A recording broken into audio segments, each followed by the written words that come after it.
एक झोपड़ी के द्वार पर बाप और बेटा दोनों एक बुझे हुए अलाव के सामने चुपचाप बैठे हुए थे और अंदर बेटे की जवान बीवी बुधिया प्रसव वेदना से पछाड़ खा रही थी। रह रहकर उसके मुंह से ऐसी दिल दहला देने वाली आवाज़ निकलती थी कि दोनों कलेजा थाम लेते थे।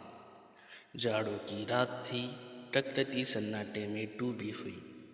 सारा गांव अंधकार में लय हो गया था। घीसू ने कहा, मालूम होता है बचेगी नहीं। सारा दिन दौड़ते हो गया, जा देख तो आ। माधव चिढ़कर बोला, मरना ही है तो जल्दी मर क्यों नहीं जाती? देख कर क्या करूं? तू बड़ा बेदर्द है बे। साल भर जिसने साथ सुख चैन से रहा, उसी के साथ इतनी बेवफाई। तो मुझसे तो उसका तड़पना और हाथ पांव पटकना नहीं देखा जाता। समारोह का कुनबा था और सारे गांव में बदनाम। गीसू एक दिन काम करता तो 3 दिन आराम करता। माधव इतना कामचोर था कि आधे घंटे काम करता तो घंटे भर चीलम पीता। इसीलिए उन्हें कहीं मजदूरी नहीं मिलती थी। घर में मुट्ठी भर भी अनाज मौजूद हो तो उनके लिए काम करने की कसम थी। जब 2-4 फाके हो जाते तो घीसू पेड़ पर चढ़कर लकड़ियाँ तोड़ लाता और माधव बाजार में बेच लाता। और जब तक वह पैसे रहते दोनों इधर उधर मारे मारे फिरते। गांव में काम की कमी न थी। किसानों का गांव था, मेहनती आदमी के लिए 50 काम थे, मगर इन दोनों को उसी वक्त बुलाते जब 2 आदमियों से एक का काम पाकर भी संतोष कर लेने के सिवा और कोई चारा न होता। अगर दोनों साधु होते तो उन्हें संतोष और धैर्य के लिए संयम और नियम की बिल्कुल जरूरत न होती। यह तो उनकी प्रकृति थी। विचित्र जीवन था इनका। घर में मिट्टी के 2-4 बर्तन के सिवा कोई संपत्ति न थी। फटे चीथड़ों से अपनी नग्नता को ढाके हुए जिए जाते थे। संसार की चिंताओं से मुक्त, कर्ज से लदे हुए, गालियाँ भी खाते, मार भी खाते, मगर कोई गम नहीं। दिन इतने कि वसूली के बिल्कुल आशा न रहने पर भी लोग इन्हें कुछ न कुछ कर्ज दे देते। मटर आलू की फसल में दूसरों के खेतों से मटर और आलू उखाड़ लाते और भून भून कर खा लेते, या 10-5 मुख उखाड़ लेते और रात को चूसते।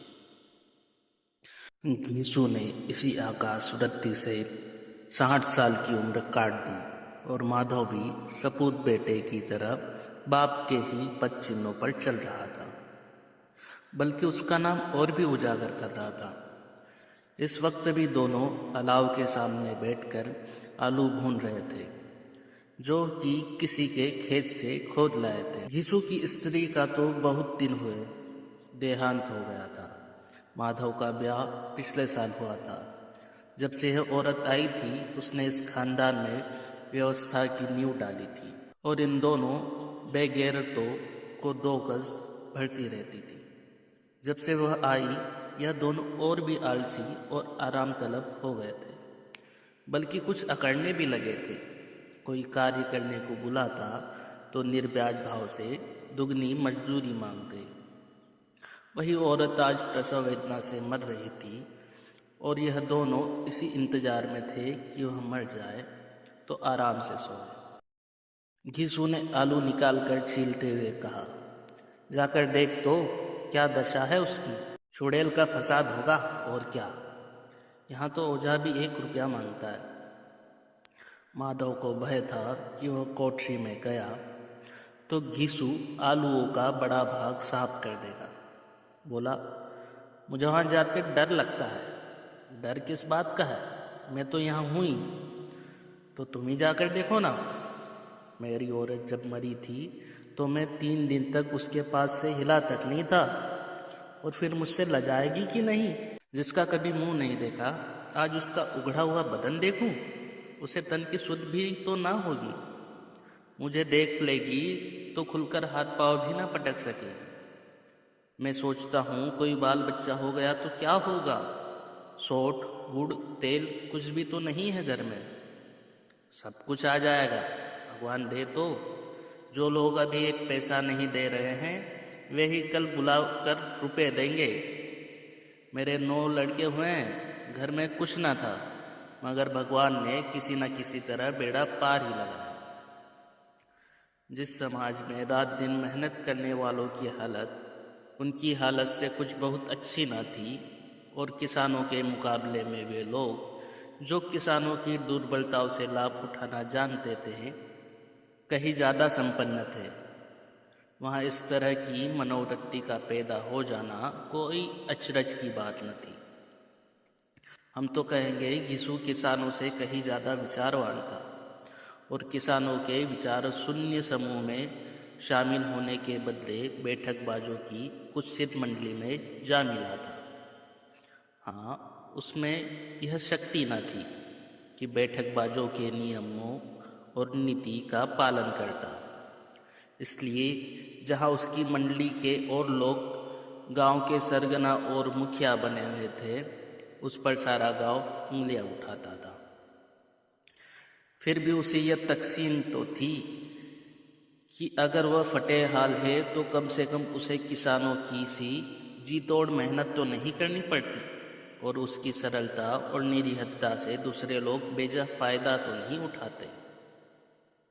दोनों आलू निकाल कर जलते जलते खाने लगे। कल से कुछ नहीं खाया था, इतना सब्र न था कि ठंडा हो जाने दे। कई बार दोनों की जबानें जल गई।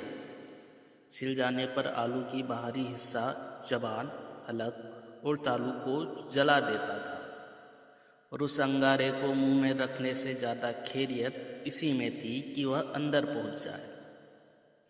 वहाँ उसे ठंडा करने के लिए काफ़ी सामान थे, इसलिए दोनों जल्द जल्द निकल जाते। हालांकि इस कोशिश में उनकी आंखों से आंसू निकल आते। यीशु को उस वक्त ठाकुर की बारात याद आई जिसमें 20 साल पहले वह गया था। उस दावत में उसे जो तृप्ति मिली थी वह उसने जीवन में एक याद रखने लायक बात थी, और आज भी उसकी याद ताजा थी। बोला, वह बोझ नहीं भूलता। तब से फिर उस तरह का खाना और भरपेट नहीं मिला। लड़की वालों ने सबको भरपेट पूरियाँ खिलाई, सबको, छोटे बड़े सब ने पूरियाँ खाई, और असली घी की चटनी, रायता, 3 तरह के सूखे साग, एक रस्सेदार तरकारी, दही, चटनी, मिठाई। अब क्या बताऊं कि उस भोज में क्या स्वाद मिला। कोई रोक टोक नहीं थी। जो चीज़ चाहे मांगो, जितना चाहे खाओ। लोगों ने ऐसा खाया कि किसी से पानी न पिया गया। मगर परोसने वाले हैं कि पत्तल में गर्म गर्म गोल गोल सुवासित कचौरियाँ डाल देते हैं। मना करने की नहीं चाहिए, पत्तल पर हाथ रोके हुए हैं, मगर वह है कि दिए जाते हैं।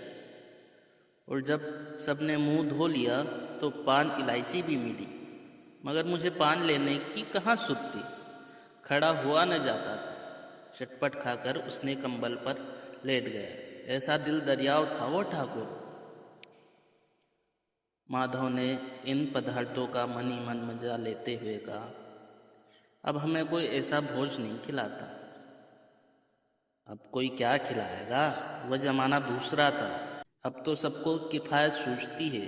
शादी ब्याह में मत खर्च करो, क्रियाकर्म में मत खर्च करो। पूछो, गरीबों का माल बटोर कर कहाँ रखोगे। बटोरने में तो कमी नहीं है। हाँ, खर्च में किफ़ायत सूझती है। तुमने एक 20 पूरियाँ खाई होगी। 20 से ज़्यादा खाई थी। मैं 50 खा जाता। 50 से कम मैंने ना खाई होगी। अच्छा पका था। तू तो मेरा आधा भी नहीं है। आलू खाकर दोनों ने पानी पिया, और वहीं अलाव के सामने धोतिया ओढ़कर पाँव पेट में डाले सो रहे, जैसे 2 बड़े बड़े अजगर गेंडुलिया मारे पड़े हों, और बुधिया अभी तक करा रही थी। भाग 2। सवेरे माधव ने कोठरी में जाकर देखा तो उसकी स्त्री ठंडी हो गई थी। उसके मुंह पर मक्खियाँ भिनक रही थी। पथराई हुई आंखें ऊपर टंगी हुई थी। सारी देह धूल से लथपथ हो रही थी। उसके पेट में बच्चा मर गया था। माधव भागा हुआ गीसू के पास आया। फिर दोनों ने जोर जोर से हाय हाय करने और छाती पीटने लगे।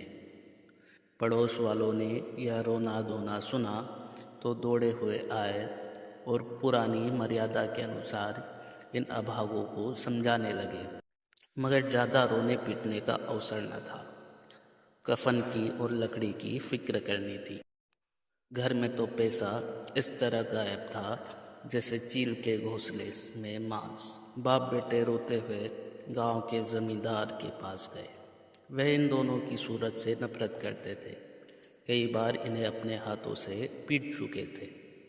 चोरी करने के लिए, वादे पर, काम पर न आने के लिए। पूछा, क्या है बे घिसिया, रोता क्यों है? अब तो तू ही कहीं दिखलाई भी नहीं देता। मालूम होता है इस गांव में रहना नहीं चाहता। घिसू ने जमीन पर सिर रखकर आंखों में आंसू भरे हुए कहा, सरकार, बड़ी विपत्ति में हूँ। माधव की घरवाली रात को गुजर गई। रात भर तड़पती रही सरकार। हम दोनों उसके सिराने बैठे रहे। दवा दारू जो कुछ हो सका सब कुछ किया, मुदा वो हमें दगा दे गई। अब कोई एक रोटी देने वाला भी ना रहा मालिक। तबाह हो गए, घर उजड़ गया। आपका गुलाम हूँ। अब आपके सिवा कौन उसकी मिट्टी मार लगाएगा? हमारे हाथ में तो जो कुछ था वह सब तो दवा दारू में उठ गया। सरकार ही की दया होगी जो उसकी मिट्टी उठेगी। आपके सिवा किसके द्वार पर जाऊं? जमींदार साहब दयालु थे, मगर घिसू पर दया करना काले कंबल पर रंग चढ़ाना था।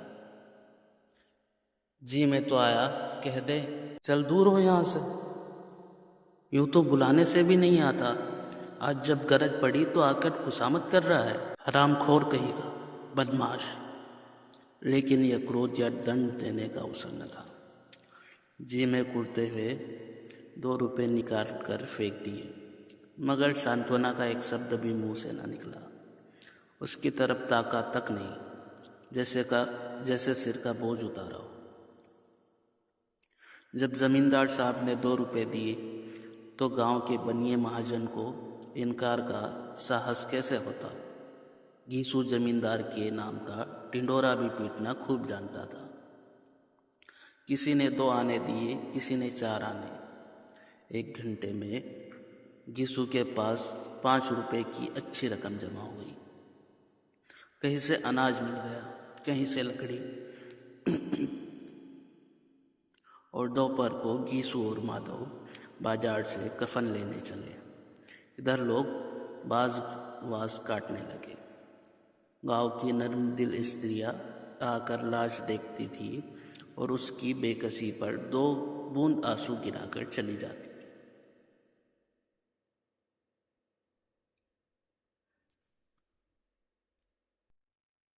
भाग 3। बाजार में पहुंचकर घिसू बोला, लकड़ी तो उसे जलाने भर को मिल गई है। क्यों माधव? माधव बोला, हाँ लकड़ी तो बहुत है, अब कफन चाहिए। तो चलो कोई हल्का सा कफन ले लें। हाँ और क्या, लाश उठते उठते रात हो जाएगी। रात को कफन कौन देखता है? कैसा बुरा रिवाज है कि जिसे जीते जी तन ढकने को चिथड़ा भी ना मिले, उसे मरने पर नया कफन चाहिए।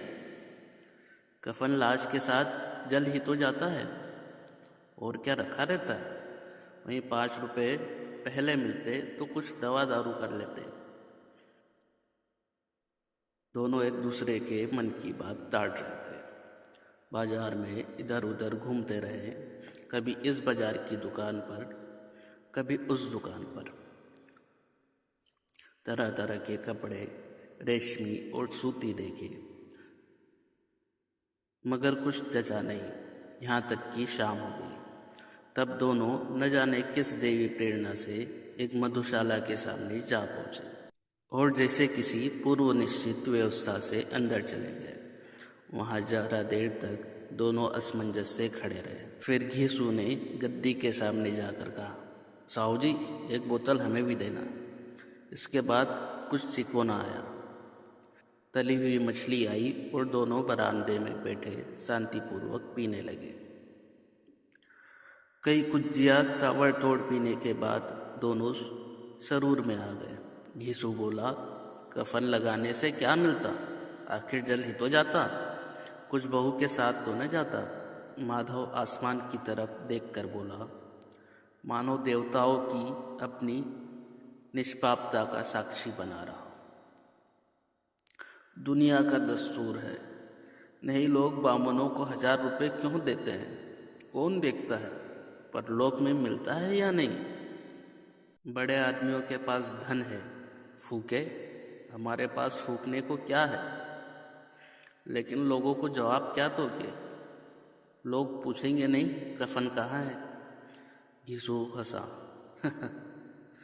अबे कह देंगे कि रुपए कमर से खिसक गए, बहुत ढूंढा मिले नहीं। लोगों को विश्वास न आएगा, लेकिन फिर वही रुपए देंगे। माधव भी हंसा।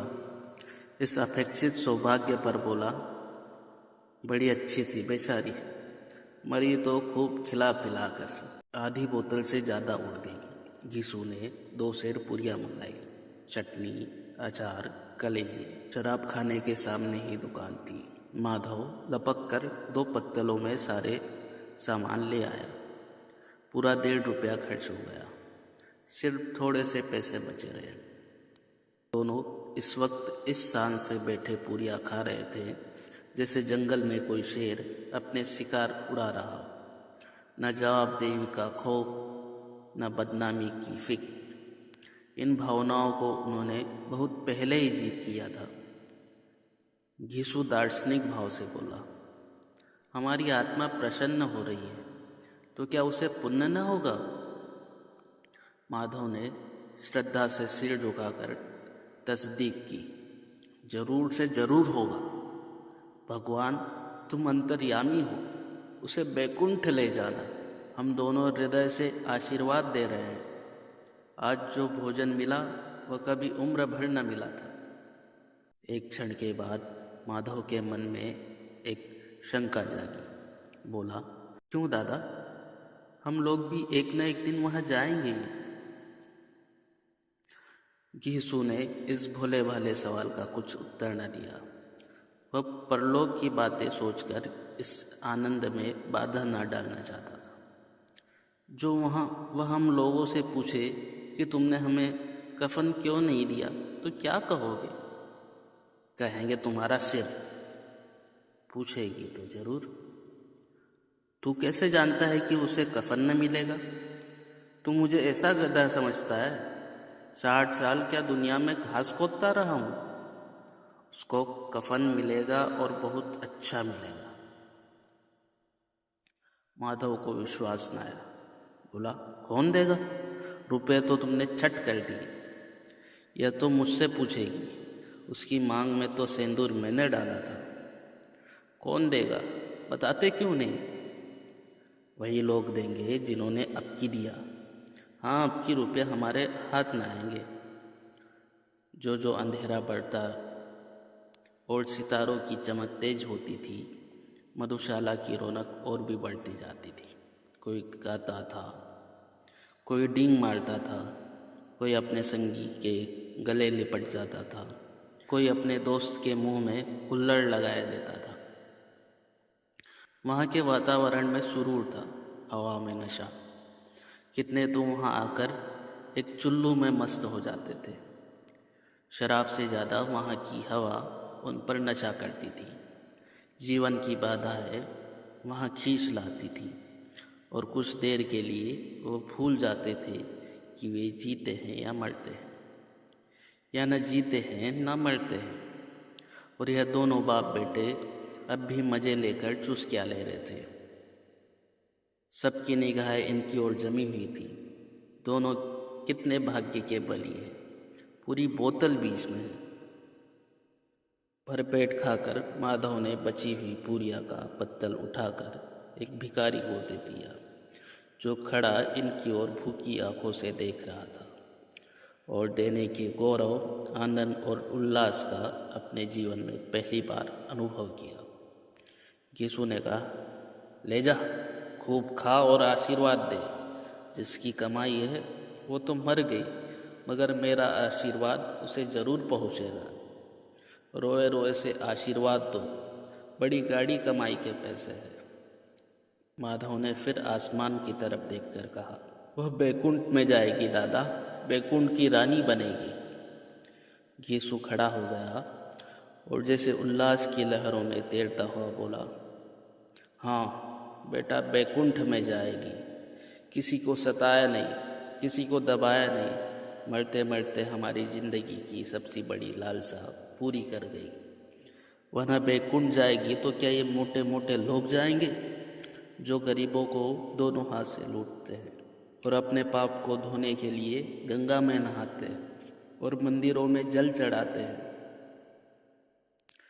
श्रद्धालुता का यह रंग तुरंत ही बदल गया। अस्थिरता नशे की खासियत है। दुख और निराशा का दौरा हुआ। माधव बोला, मगर दादा, बेचारी ने जिंदगी में बड़ा दुख भोगा, कितने दुख झेल कर मरी। वह आंखों पर हाथ रखकर रोने लगा, चीखे मार मार कर। यीशु ने समझाया, क्यों रोता है बेटा? खुश हो कि वह मायाजाल से मुक्त हो गई, जंजाल से छूट गई। बड़ी भाग्यवान थी जो इतनी जल्द माया मोह के बंधन तोड़ दिए। और दोनों खड़े होकर गाने लगे, ठगिनी क्यों नैना झमकावे, ठगिनी। पियक्कड़ों की आंखें इनकी ओर लगी हुई थी और ये दोनों अपने दिल में मस्त गाए जाते थे। फिर दोनों नाचने लगे, उछले भी, कूदे भी, गिरे भी, मटके भी, भाव भी बनाए, अभिनय भी किया और आखिर नशे में मदमस्त होकर वहीं गिरे पड़े। धन्यवाद।